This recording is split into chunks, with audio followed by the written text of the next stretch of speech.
संक्षिप्तपणे 5 उपादान स्कंद पहा. संक्षिप्तेन पंच उपादान खंदापि दुःख.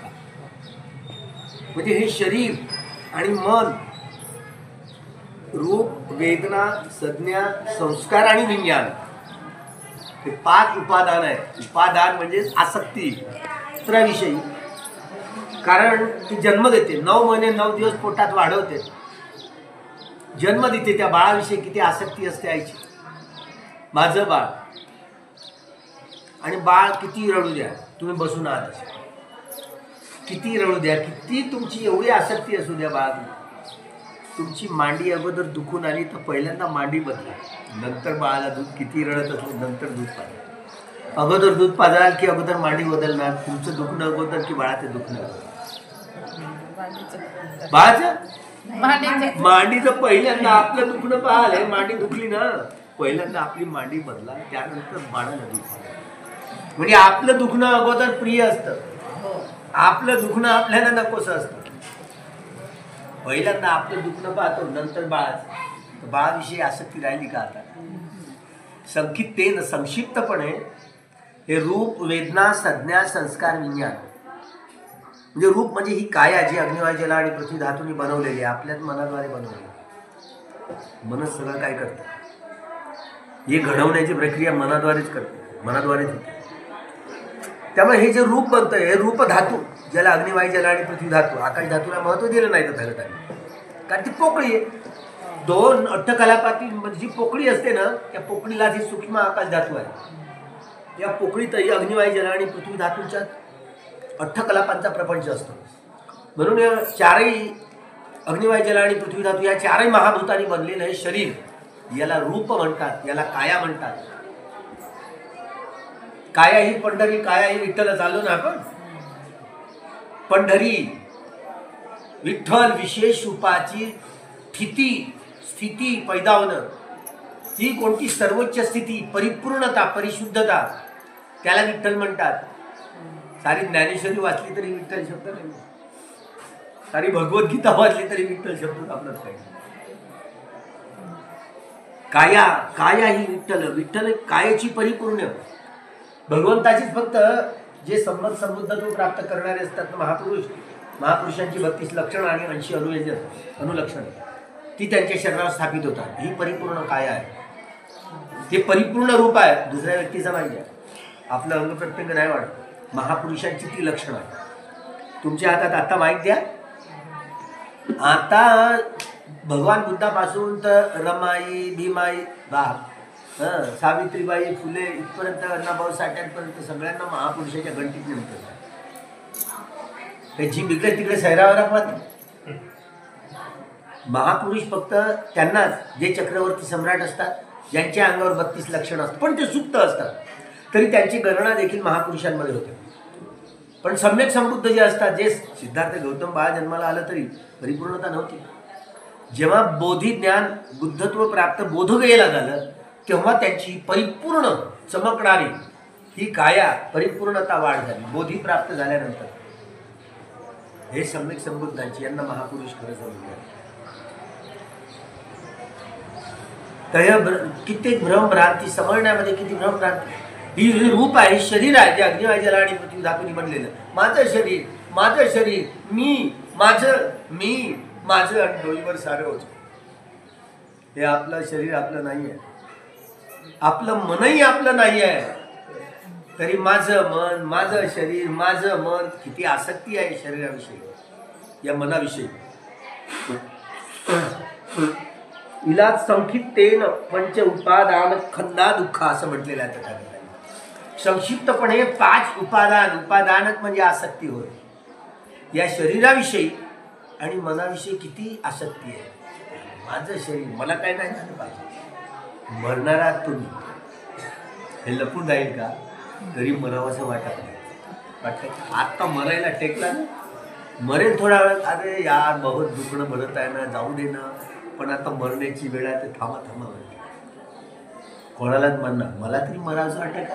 नाही, तुम्हाला तरी मरावंसं वाटतं. अरे पण निसर्गाचा नियम आहे, एक दिवस तुम्ही मरणार. कोण वाचायसाठी आला? पण मरणानंतर काय होतं आपण काय समजतो, मेलं तर गेलं, तू तुझा खेळ थोडा आहे, कबड्डी कबड्डी गडी आऊट झाला दिवस संपलं काम. हे जिंकणं आणि हारण्यापर्यंत तर मर्यादा नाही, एवढासा विखंडित विचार नाही आहे. परिपूर्णता, परिशुद्धता. भगवंतांना जे बुद्धत्व प्राप्त करतात त्यांनाच या गोष्टीचा उलगडा करता येतो. या शरीराविषयी हे रूप, यात अग्निवायू जल आणि पृथ्वी धातू येतात, याला रूप म्हणतात. हे शरीर बनलेलं आहे. वेदना, संज्ञा, संस्कार आणि विज्ञान मनाचे 4 स्कंध. डोळ्याने पाहणारे, कानाने ऐकणारे, नाकाने सुनणारे, जिभेने रस चाखणारे, शरीराला स्पर्शाने करणारे, चिंतन मनन करणारे बाह्य मन आहे. हे बाह्य मन आहे. अंतर्मन हे वेदना, संज्ञा, संस्कार आणि विज्ञान हे 4 मनाचे स्कंद आहे. वेद येते वेदन, अनुभव करणाऱ्या मनाच्या स्कंदाला वेदना म्हणतात. सुखवेदना, दुःखवेदना, अदुःख असुखवेदना हे शारीरिक वेदना असतात. सौमनस्य आणि दौर्मनस्य चैतसिक वेदना. संज्ञा, ओळख करून मूल्यांकन करणाऱ्या मनाच्या स्कंदाला विज्ञान म्हणतात. ओळख, संज्ञा म्हणजे ओळख करून मूल्यांकन करणारे. ओळख म्हणजे सुखावेदना आहे की दुःखावेदना आहे की अदुःख असुखावेदना आहे की सौमनस्य वेदना आहे की दौर्मनस्य वेदना आहे. ओळख करून मूल्यांकन, प्रिय आहे की अप्रिय आहे याला मूल्यांकन करणं हा संज्ञा आहे.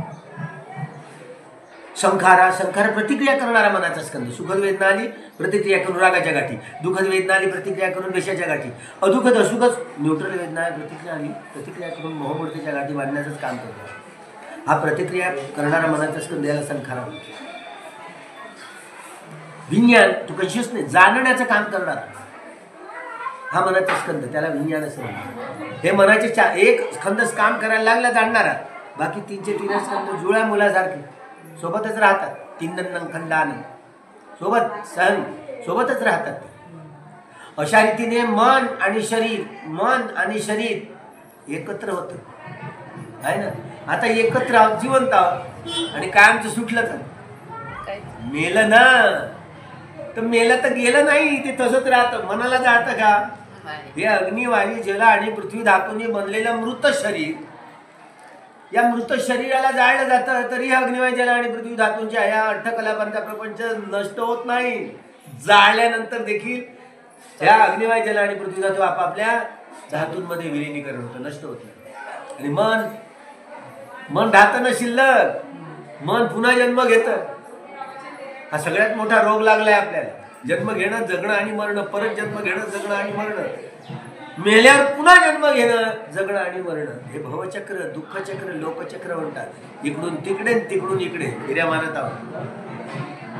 याला संसार म्हणतात. संसार म्हणजे संसारात पडलं म्हणजे तुम्ही लग्न येऊ झालं हा संसारात पडला म्हणते. एवढंच माहित आहे तुम्हाला. संसार चक्र म्हणजे काय? लहानाचं मोठं झालं, मोठं झाल्यावर लग्न केलं, आता हा संसारात पडला. समजलं? हे एखाद्या कुठल्या मानवी तर मनुष्य तर प्राण्याचं जीवन, बस जन्म घेणं, जगणं आणि मरणं, संपलं जीवन म्हणतात.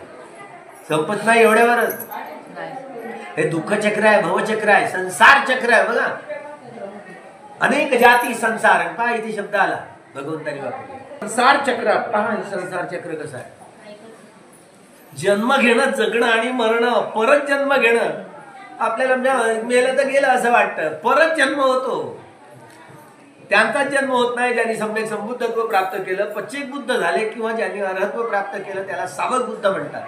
अशा 3 सत्वांचा पुनर्जन्म होत नाही, कारण त्यांनी साऱ्या कामतृष्णापाशी, भवतृष्णापाशी आणि योगतृष्णापाशी या 1500 प्रकारच्या तृष्णांचा मुळासकट नायनाट करून टाकलेला असतो. म्हणून त्यांचा पुनर्जन्म नाही. आणि तुमचा आमचा हे साठा संसार चक्र थांबणार नाहीये. पुन्हा जन्म तुम्हाला घ्यावा लागेल. घेत ना तुम्ही, हो म्हणा नाही तर नाही म्हणू, होणारच. कारण या तृष्णा काही आपल्या संपलेल्या नाही. त्यामुळे हे मनाचे 4 स्कंद आहेत ना. मेल्यानंतर किती वेगात माणसाला मरण आलं तरी 15 प्रकारचे चित्त उत्पन्न होऊन नष्ट होत असतात. किती हार्ट अटॅकचं किती वेगात मरण येतं, किती वेगात मृत्यू होतो. तरी किती वेगात मृत्यू आला तरी अति भवंग चित्त, भवंग चलन चित्त, भवंग उपंचन चित्त, पंचविंजन चित्त, मनोद्वार वंजन चित्त, संपटिच्छन्न चित्त, संतिरण चित्त, ओठपन चित्त आणि 7 प्रकारचे जेवण चित्त. 15 प्रकारचे चित्त उत्पन्न होऊन एकेका चित्ताचा एक एक चित्त क्षण काम करतो शरीर त्यागण्यासाठी, किती वेगात मृत्यू आला तरी. 15 प्रकारचे जुनं शरीर त्यागून नवा जन्म ग्रहण करण्यासाठी 17 प्रकारचे चित्त उत्पन्न होऊन नष्ट होत असतात. ही प्रक्रिया आहे. हे 16वं चित्त जिथे जन्म घेतो ना आपण, तिथं चित्रीकरण होतं. मनुष्य असेल तर मनुष्य, तुला तुझ्या आईला जन्म दिला, तुला तुझ्या आईने जन्म दिला की तू तुझ्या आईच्या पोटी जन्म घेतला?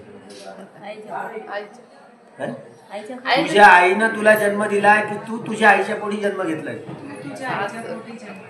हिला माहिती आहे, हिला माहिती. तिने जन्म दिला. दोन्ही गोष्टी एकसारख्या वाटतात पण एकसारख्या नाही आहे. कधी लोहचुंबक लोखंडाला कसं आकर्षण करून घेते, आकर्षित करून घेते, तसं कधी जन्म घेणाऱ्यांचं चित्त आईची निवड करते.